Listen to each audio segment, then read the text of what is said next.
Hello everyone and welcome to another session in Pivot Point Live. Today, I am Jason Russell. I am Pivot Point International's Learning Engagement and Artistic Manager. And I'm really excited to be able to bring to you color application. And we're really going to be focusing on a root smudge today. And so your learning goals really are to understand the proper color mixing ratios. We're going to identify different sizes of the base application. We'll be doing a small, medium, and actually large version of this root smudge. And really look at the product application pros and cons. So keep in mind our goal today really is to ensure that we are doing a gentle root smudge. So look what the different comparison here. Here you can see a full all over blonde. And we're looking to do one version here, which is a gentle root smudge, approximately a 1 inch in distance from the scalp. You can see an example here also on the left. This is a natural grown out demarcation. And look how that has been blended with the use of a color product in order to create a blended effect versus a demarcation. Also, this would be an example of an extreme root blend out, sometimes referred to as an ombre. Although this is a great version of this extended root, this won't be our goal today. Keep in mind, we're really looking at this really soft, blended, beautiful version here. So,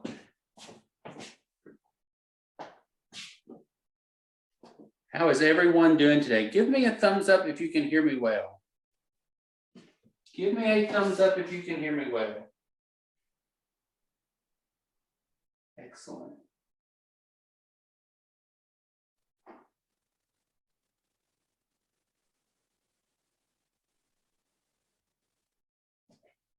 Wonderful. Thank you. I see Nashville, Tennessee in the house.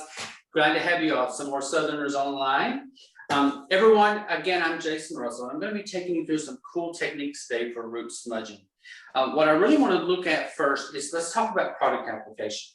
So anytime you may have a question throughout this session, please feel free to unmute yourself. You're more than welcome to ask questions as we go. That's what we're here for. We're going to look at really now some of the best practices for our product application and the do's and don'ts of root smudging. So when you think of a color, think about color comes in 3 different types of consistency.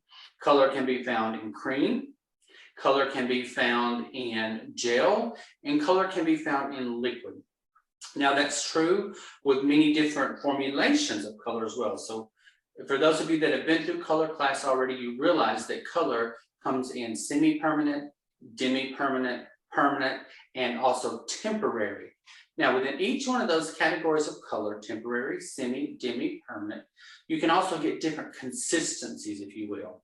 So consistency is really key today when it comes to the application that we're going to be doing, because we're going to be going in and we're going to be applying product to approximately 1 inch, 1.5 inch to the very base of the head, and then we're going to be fusing it outward, leaving no line of demarcation. So here's some things that I want you to keep in mind today with your product application. Is a creamier product typically is recommended when doing some type of root smudge. Now everybody has their own personal preference. Don't say it's the only product, keep that in mind. So what I'll be working with today is a cream-based product. Okay. I'm going to show you 2 different applications today, one with a semi-permanent color and one with a demi-permanent color, so that you can see different mixing ratios. The reason I like a creamier product when working with a root smudge is because it's denser. So think of cholesterol, think of conditioner, how it kind of stays where we put it a little bit more than something that is liquid or more gel form. So I want to look at, I'll show you the color applications today and some of the best practices. If you don't, please have one of these. Please invest in a really inexpensive scale to be able to get consistency when measuring your products. You may see many people when measuring liner, when measuring color, that they're kind of just freehanding that application. Well, there can be a problem with that. So number 1, the manufacturer has specific guidelines for recommending your product mixture. And those specific guidelines are what gives you the accuracy in the long run. That's why they were created. So I'm going to be starting today. Now, each one of the products that you use in your school or salon are of course going to be different possibly than the ones that I'm using. Let me get this going here. Got a battery malfunction, of course, right in the middle of class. One moment.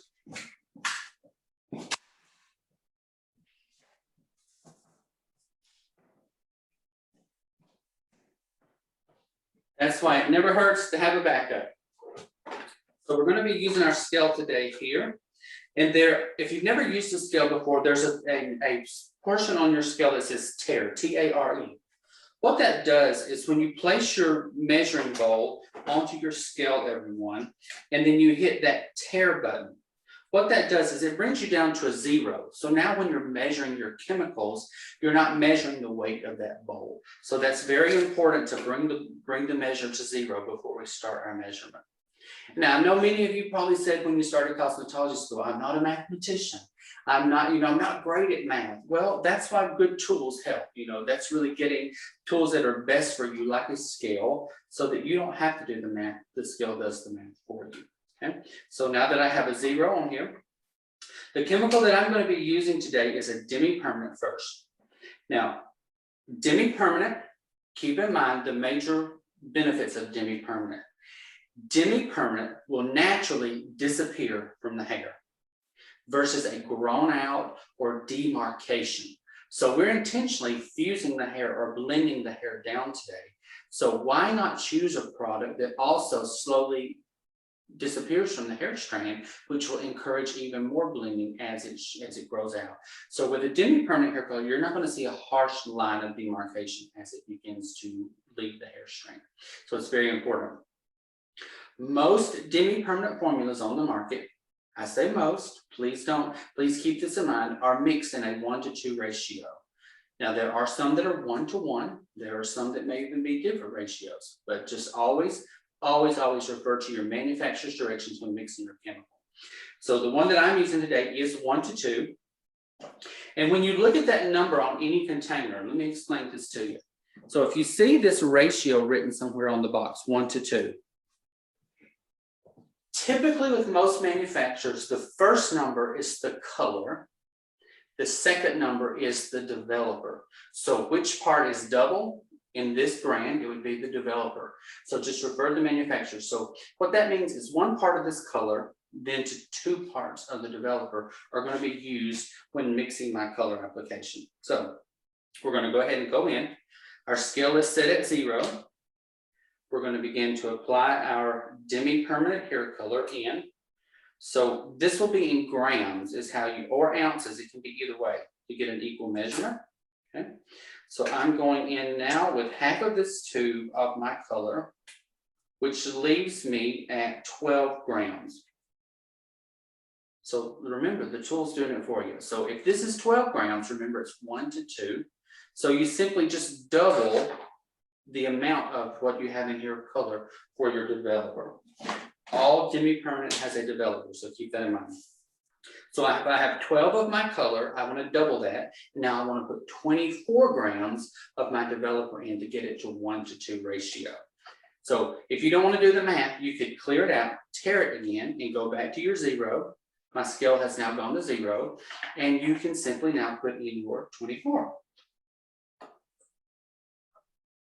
Go slow, because when you're using grams, it can calculate pretty quickly. So I didn't have to do any math here except on how to double the number 12.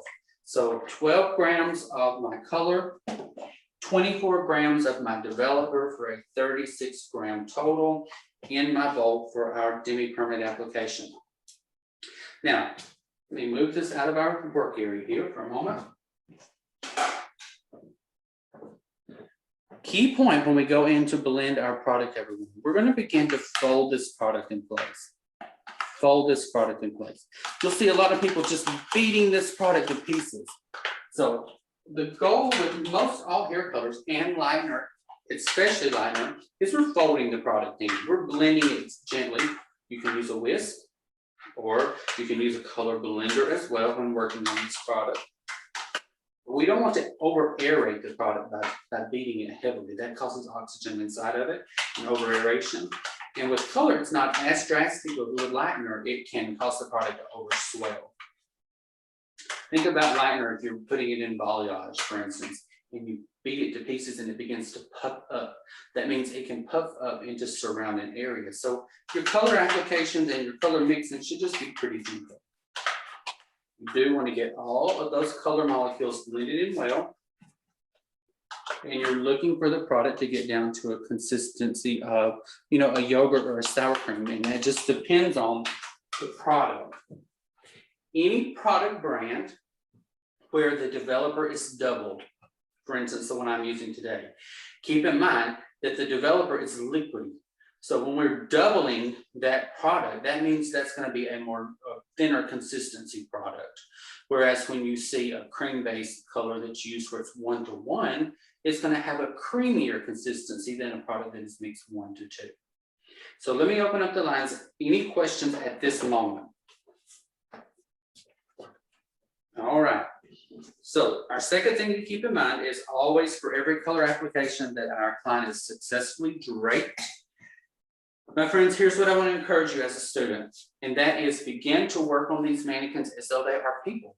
You know, make sure that you're keeping cleanliness throughout the process, because if you have a client who has color running all over their face, color everywhere on their cape, it makes people think that we are a little bit unprofessional, and at the same time, it may leave them a little bit nervous that their color application is going to turn out poorly as well, because we have a mess all around them. So if we keep cleanliness as we go, it may keep them with peace of mind as we're actually working here. So our first product application, and I'm only going to do about half of this quadrant, so you'll be able to see the before and afters in just a moment. So remember, anything that's done within that first little inch is kind of referred to as a root smudge. As we get further down the strand into 3, 4, or 5 inches, you could really start referring to that more as an ombre, because we've gone way off the curve of the head here. Okay. Let's look at how to start this. Now, if your colors, your other quadrants of the head are not getting the same color application, of course, generally we do this for the full head, but remember, you can also use a foil and a clip in order to protect surrounding hair that's not going to be getting any type of color treatment here. Okay? So when we're finished, I'm going to do one in one and one in the other. Look at the goal here. When you come in with your product, here's what you don't want to happen. You don't want to see so much product on your brush that when you put this on the surface of the hair that it's going to be going drastically in surrounding areas. Okay?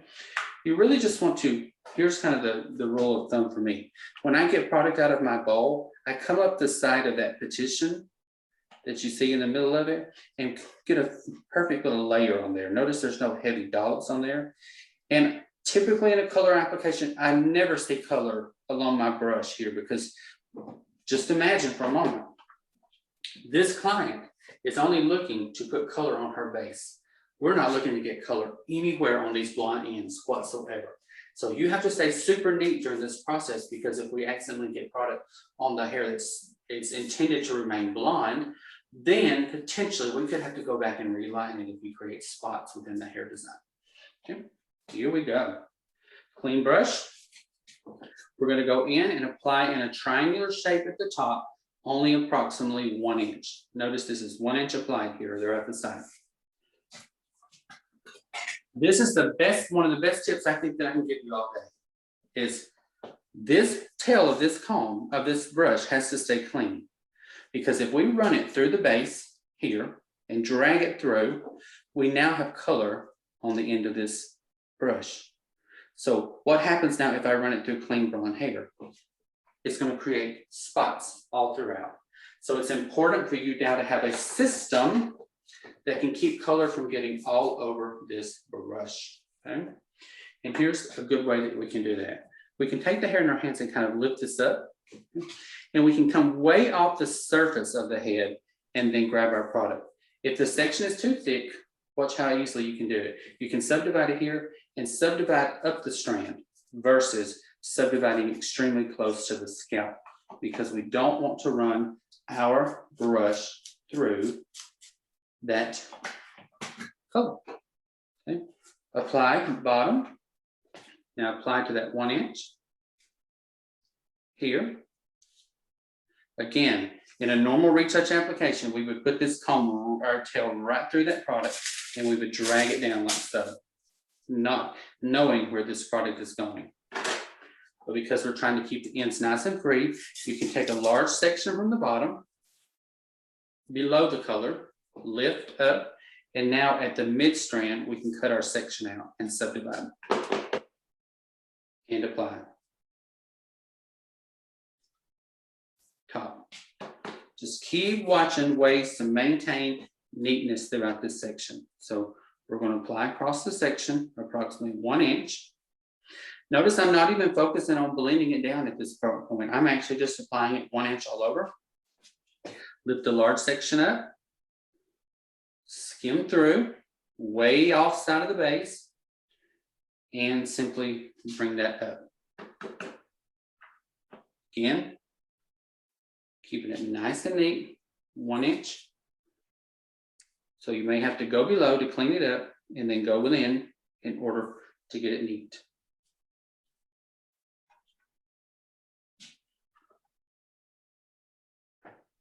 Apply 1 inch across, lift that up.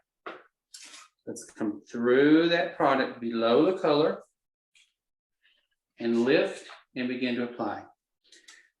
Remember that with color applications, students, that we should be approximately 1/4 of an inch partings. Color application is 1/4 of an inch. Liner application is 1/8 of an inch. Write that down. When applying color for state board, they're going to ask you it's 1/4 of an inch. With liner, it's 1/8 of an inch. With liner, you should always be able to see through that, because here's the difference in those two products when you're applying. Color absorbs inward. Liner sits on top of the strand and begins to swell outwardly. So if you don't push it in that hair really well, as far as liner, with the sections being super thin, it may not get in well enough. So because this product is liquidy, it will absorb. Think of a sponge. That's exactly what really wet products will do, whereas liner is a little bit thicker and porosity. I'm going to show you a little thing to keep in mind.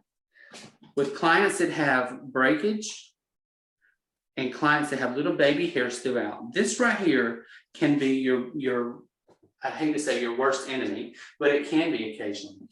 If you get those little hairs, it's important that those are picked up quickly and not allowed to lay over into your other hair.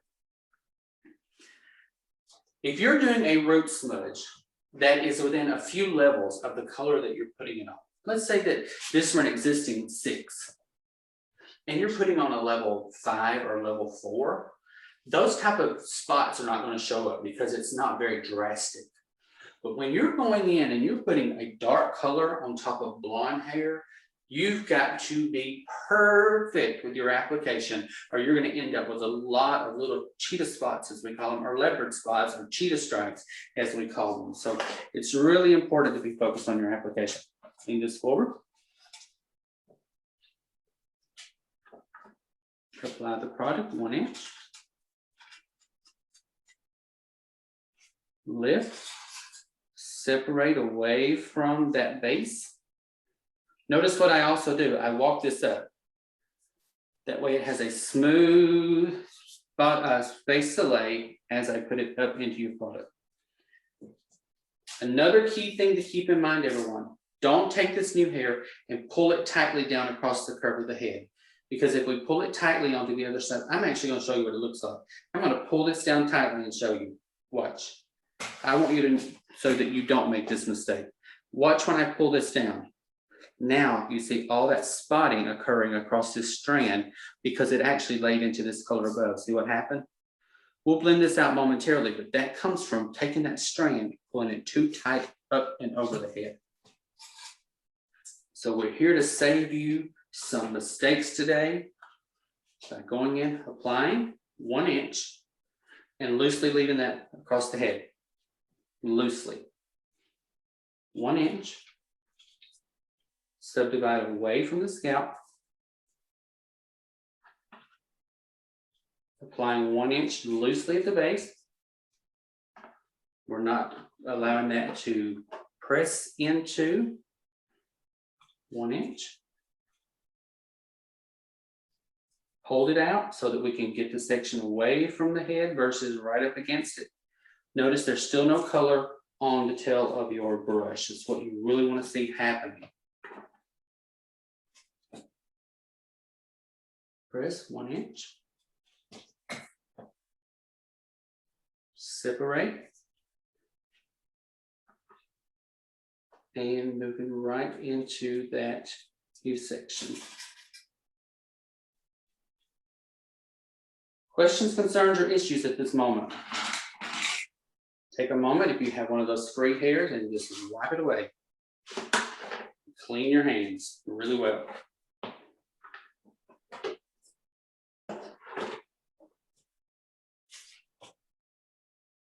Apply. And apply from the inside. Now, if you ever need a clip for any reason, if this ever occurs, stop what you're doing. Just simply take a towel, wipe that product away, and even give it a little spritz with water, and that will stop any processing on that strand whatsoever. It takes just a moment for that product to really process, so just be careful of what we're doing with our application. If you ever do feel the hair is falling down on your regular, you can clip it with hair above. It's just important that you get really way up at the ends and that it's not applying any pressure to that hair below. Our last little section here. And release.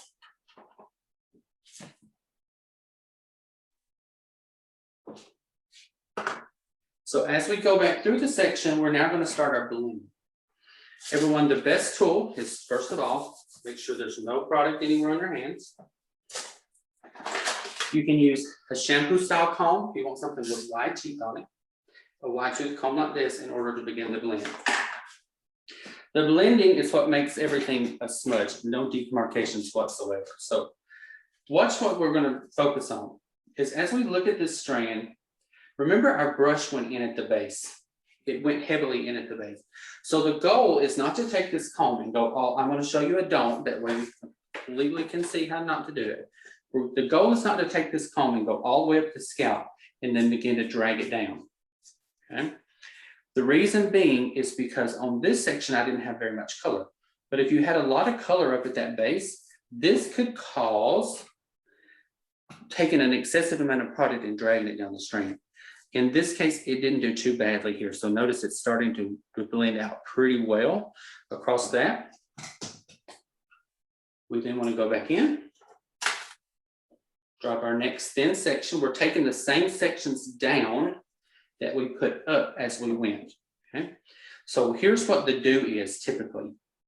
And that is to put it approximately a ½ inch away from the scalp and just getting that gentle product that was in there and working your way down. You can even use your fingers in order to start a little bit of that blend out. So look from the side here, see it starting to blend through completely throughout that section. You may have to get in a habit of cleaning as you go. You may also have to get in a habit of cleaning your comb. This is a delicate procedure when doing this on previously light and blonde ends. Notice here, the goal is just to go in right at the demarcation area and gently fuse those down. You can even take your fingers and smudge just gently as long as you're staying away from bringing that down into the ends of the hair. So open up the lines for any questions on how to start creating this nice faded look from the base when working on this previously blonde hair or any color blonde with a color touch, with a, demi-permanent hair color. All right, let me take down one more section so that we can see how it's starting to look. Notice here, it's starting to smudge downward. But again, we can take our fingers even in and begin to work and smudge out this line of demarcation as well. So you have an option of squeezing the hair. Here's the #1 don't with squeezing the hair, everyone. I want to show you. If you go in at that base and squeeze hair, it's very likely if you use too much tension when squeezing, you're going to grab product and pull it down onto the ends, which is very, very dangerous here because we know we're looking to keep everything nice and clean. So, for instance, I'll show you this one little section here. It's important that if you're coming in, you can even use your fingertips to begin to blend out like this, but it is the goal that you're never working it down in. So with a true blend, see, look, you should be getting dark, where you're using your fingers to begin to meld that or melt it down the strand. You should have a medium color because of saturation, then you should have your blonde. So that's what's occurring whenever we're working on that root smudge. So here, if we allow that section here to process all the way through, there's going to be a strong demarcation here. So this gives us the opportunity to use our comb, to use our fingers to be able to mold that down. The key to remember is not going into that base and getting that heavy, heavy product out of here and dragging it down the strand. You're looking to see this really pretty blend. If it looks blended during the color application, it's going to be blended well once we rinse that product out. So let me work on a few more sections. Take my next one down. Notice here, again, so you can see it, I'm going to go in with my fingers and begin to gently mold that down the strand. You can use the comb method, you can use the finger method, it's really up to you. But one other thing that you can do as well is always lifting the strand up to see if there's a blend there as well. So occasionally you may find a little bit of demarcation under the strand as well. So ensure that that is all nicely blended. So look at all of this nicely coming down into the hair. Everything is really blending out versus causing any demarcation. So here's a demarcation. So the goal is let's get that out. Taking that strand back down.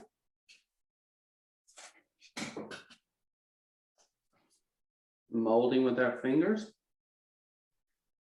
And you know, I'm taking my time doing this for you today, but you'll get a rhythm that really can cause this to all become an easier process. So now we have our product application all the way through and blended throughout the strand. You'll get a nice rhythm on how much and when to start molding this hair color out. So any questions about our first root smudge? All right, let's look at the next product, everyone. Let's get our color application here, get our bowl ready. So the next product that we're going to be looking at is a semi-permanent. When we think about semi-permanent, what's the advantages of semi-permanent, everyone? So semi-permanent is typically the formulation that we use when we have pre-lightened someone's hair, and then we want to go back to either a pastel or a really vibrant color. So many brands that make these beautiful semi-permanent colors, of course, the base is required to be pre-lightened and then to be applied over with. What is the benefit of a semi-permanent? Number one is the semi-permanent does not require a developer. So anytime you have a product that says semi-permanent on it, you know that that product automatically, it's called a direct dye for a reason, because we are taking it directly from this container and we're applying it directly to that hair without it being mixed with anything else. So as far as mixing or needing a scale for this product, you don't. You simply need to just apply the amount that you need into your bowl. And then we're going to apply this cream directly to the hair. If you're taking notes, here's what I want you to write down about a semi-permanent hair color. Semi-permanent hair color should go on clean hair. If you're putting it on anyone's hair that has an oily buildup, anyone's hair that has any type of thick, heavy styling aids, then you're looking at that product spending a lot of its application time trying to deteriorate or take away those styling products. So it takes longer for that product to penetrate. So that is why you see us typically put this on pre-lightened hair, because that hair is in a super clean state. Nothing is existing on the strand at that point. But even if you put it on a natural blonde who doesn't require any type of pre-lightening, you can simply shampoo, cleanse the hair really well, be mindful of the conditioner that you put in it, and then apply this to towel dry or even dry hair. It can be done either way. So let's look at the product. Give me one moment.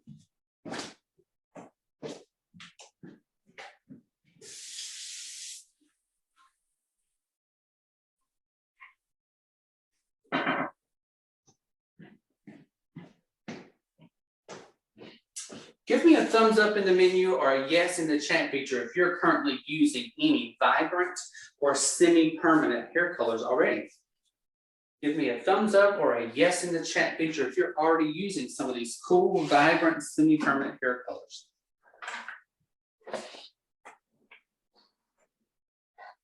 Great. Thanks, Nikki. Thanks, Lacey. Wonderful. Joy Co-Intense. Good, good, good. They may be giving you a job for, plugging their product. So before we move on to our last little application, everyone, look what we see here. I want to show you. This is the last area that we blended out. This was the top that we didn't do any blend on. You can see here that that's going to leave those natural demarcations from our product application. Here you can see that fused application that's going to occur. So it's key to make sure that we're getting that nice little blend out.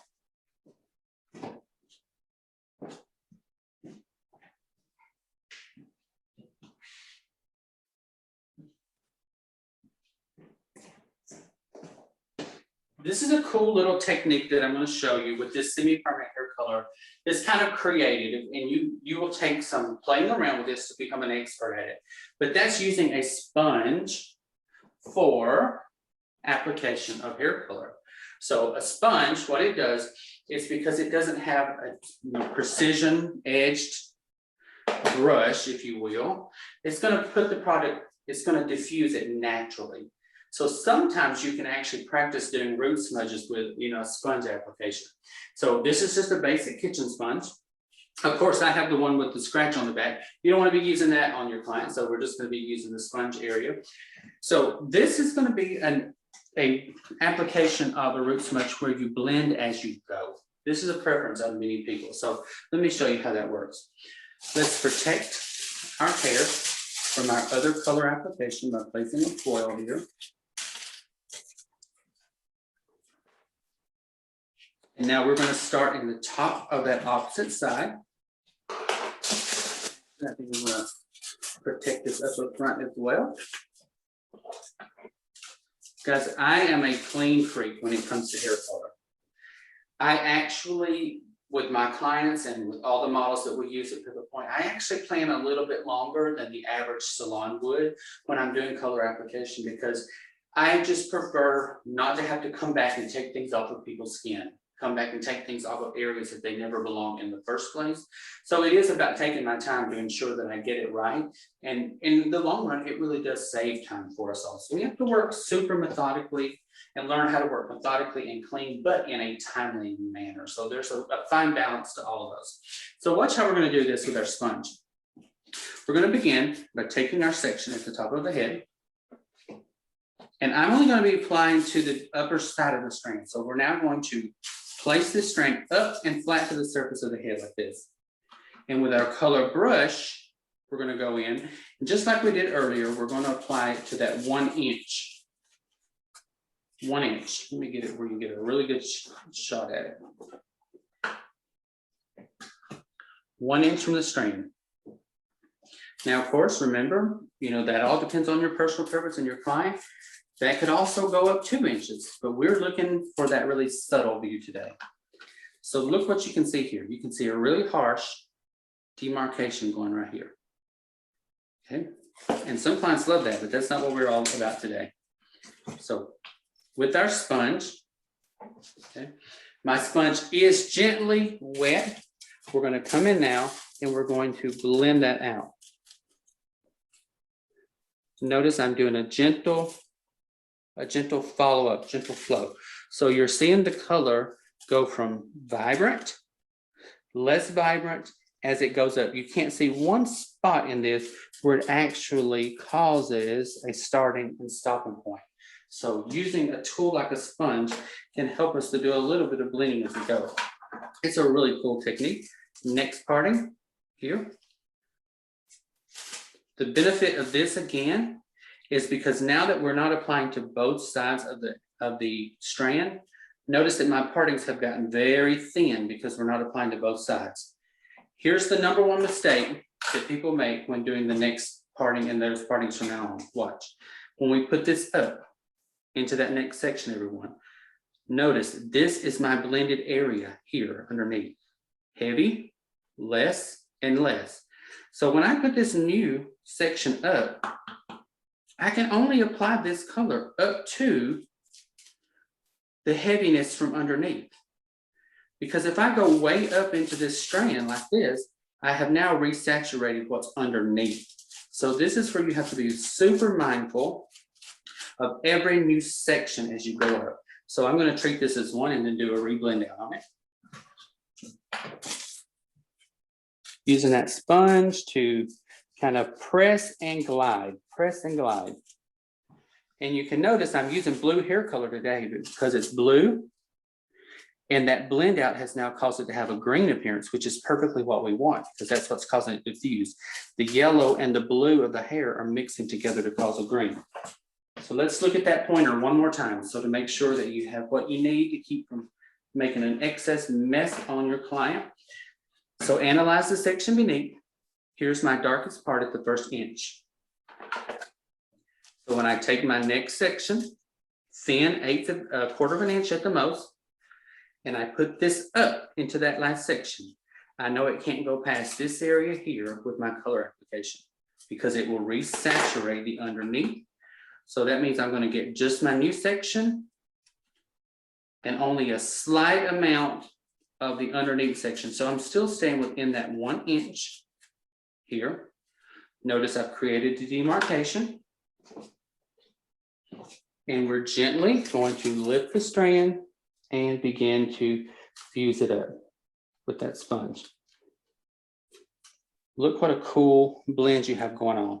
You don't see any spots along the blonde portions of your hair. And if you were to separate from this new section from the old, it's not caused any more demarcations to begin to occur in the underneath sections. So what we've covered for you today is 2 cool ways to do a root smudge. Technique number 1, apply 1 inch all throughout the section. Once you've applied 1 inch from top to bottom, then we'll go back from bottom to top and we'll either use a comb or our fingers to smooth. Keeping in mind not to drag a lot of product down the strand, it may cause spotting. Your second application is going to be all about putting it at the base and then using a sponge that's gently wet to be able to fuse or blend that area up. Thank you all again for being here with me today for Root Smudge. Again, I'm Jason Russell. I'd love for you to look me up on Instagram and follow me because there's lots of cool mannequins on there that you can be inspired by for your next color application. My Instagram is JDR9776. JDR9776. Thank you all for being here with me today. It's been a pleasure. We look forward to having you on our next Student Live in 2 weeks, same time, same day. Take care, everyone.